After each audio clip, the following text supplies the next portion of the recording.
சித்திரம்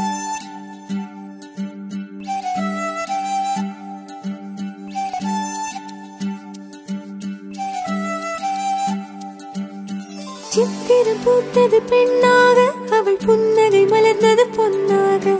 தூய்மையின் நிறம் அது அவள்தானே.